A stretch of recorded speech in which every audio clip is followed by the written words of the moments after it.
The lunch bell rang, echoing through the halls of Brookfield Middle School like a cue for chaos.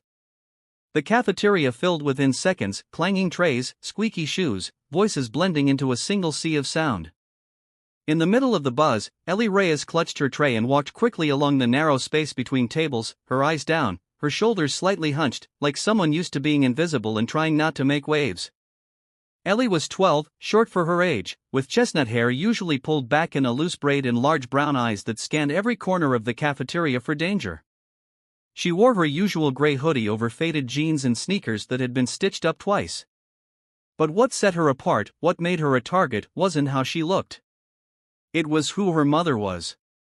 Rosa Reyes, the lunch lady in the red apron with her name stitched in cursive, had worked in the school cafeteria for 6 years. She was warm, gentle, always humming under her breath, always giving a little extra mashed potatoes to kids who looked hungry.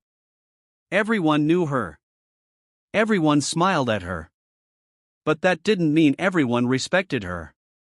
And for Ellie, that line between kindness and cruelty had started to blur painfully. For the past month, things had been getting worse. It started with whispers when Ellie walked in, "Here comes the tray girl, bet she gets free food, maybe her mom can wash our dishes too." Then there were the sneaky pranks, moving her tray, hiding her utensils, pouring water on her seat. She endured it all with silence. Because she didn't want to make trouble for her mom. Because kids could be mean. And because if she cried, they'd win. But today was different. Ellie found an empty seat near the back, away from the loudest groups. She just placed her tray on the table when a sudden hush fell across the cafeteria, not silence, but a shift in energy, like a current in the air. She knew that feeling. She'd felt it before. She tensed. It started with a single fry. It hit her tray and bounced off. She looked up. 3 boys from 8th grade, Liam, Troy, and Dylan, were grinning. The queen bee of their group, Haley, stood beside them, sipping a soda like royalty watching peasants dance. Another fry came flying.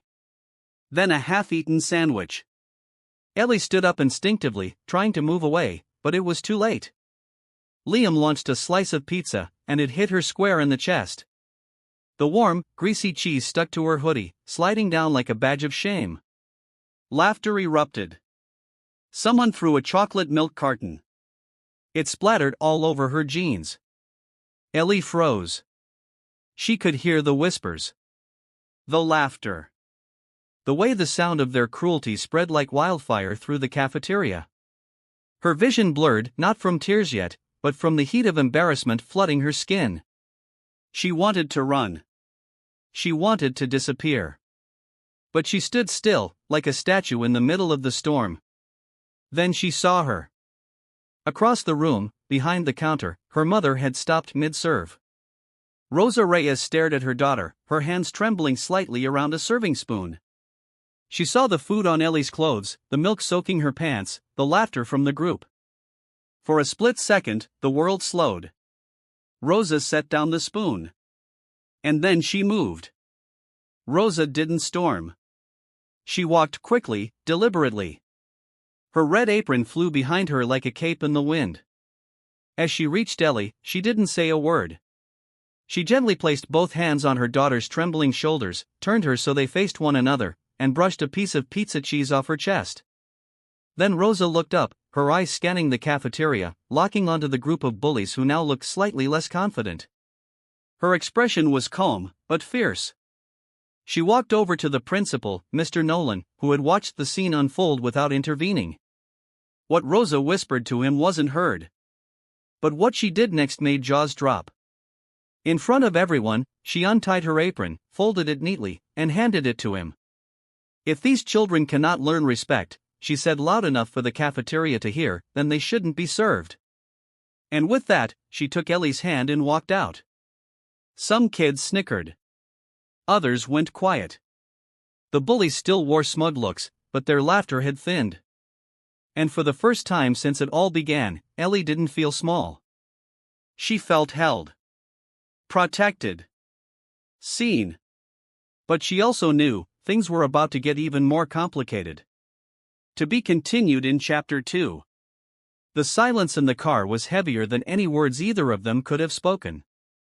Rosa kept both hands firmly on the steering wheel, her eyes locked on the road, jaw tight, and brows pulled together.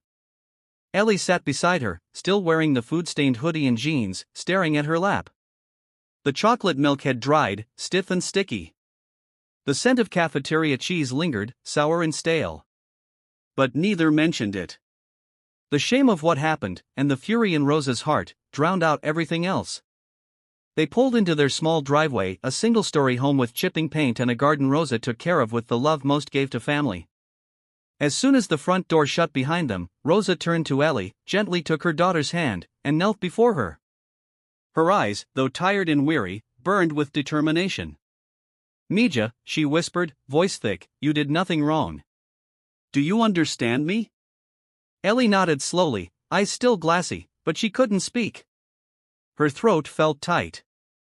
Her mother pulled her into an embrace that was full of apology, not because she had caused the pain, but because she couldn't protect her from it sooner. That night, while Ellie showered, Rosa didn't cry.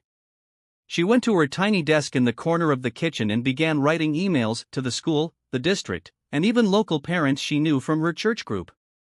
She attached photos of Ellie's clothes. She described what had happened in detail. And most importantly, she made it clear, she would not return to her position in the cafeteria until the bullies were held accountable and the school took a stand. The next morning, Ellie didn't want to go to school. She said nothing but clung to Rosa's side like she used to when she was 6 and afraid of the dark. Rosa kissed her forehead, made her tea, and said she would walk her in personally. That day, news had already started to spread. Some of the teachers knew. A few staff gave Ellie long, sympathetic looks. One of them, Mr. Harris, her literature teacher, placed a gentle hand on Rosa's shoulder and said, "I'm so sorry. She didn't deserve any of it." By third period, the whispers weren't about Ellie, they were about the incident. The story had spread beyond the school walls. Parents had begun calling in. A few even showed up to speak to the administration. Rosa's quiet act of defiance had lit a spark. By lunch, it was official, the 4 students involved had been suspended from cafeteria privileges indefinitely. They would eat in isolation, supervised, and required to complete a peer accountability program for bullying. But the school didn't stop there. At the next parent-teacher meeting, Rosa was invited to speak. Her voice, thick with accent but stronger than ever, carried through the room as she shared how her daughter had been humiliated and how many cafeteria workers, janitors, and aides were often treated like background noise. "We feed your children," Rosa said, voice cracking only once. "We serve them every day. We know their names. But they don't know ours. And some treat us like we're invisible." There was a long pause after she finished. A few parents wiped tears from their eyes. One mother stood and said, "I didn't know. I should have known." And then another, "My daughter told me what happened. I'm so sorry." That night, the school board agreed to implement kindness and empathy sessions in all grades, starting immediately. But the most powerful change came from the students. The day Rosa returned to work, something unbelievable happened. A line of students greeted her at the entrance of the cafeteria, each holding a card or note. Some said thank you for all you do, while others simply said, "I'm sorry." One even had a tiny flower taped to it. Rosa stood frozen, overwhelmed, her hand over her mouth. Ellie stood beside her, this time not hiding, but proud.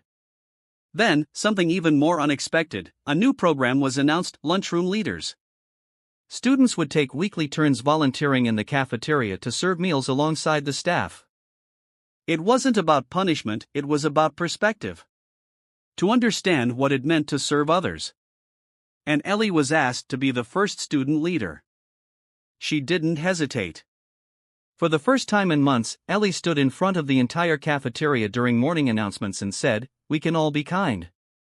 And if we don't understand someone's story, we can still choose not to laugh when they're hurting." A silence followed her words. But it was different this time. It was respectful. It was listening. The bullies returned a few weeks later. Their popularity had plummeted. No more snickers or mocking laughter followed Ellie in the halls. She still had hard days, healing didn't happen overnight, but she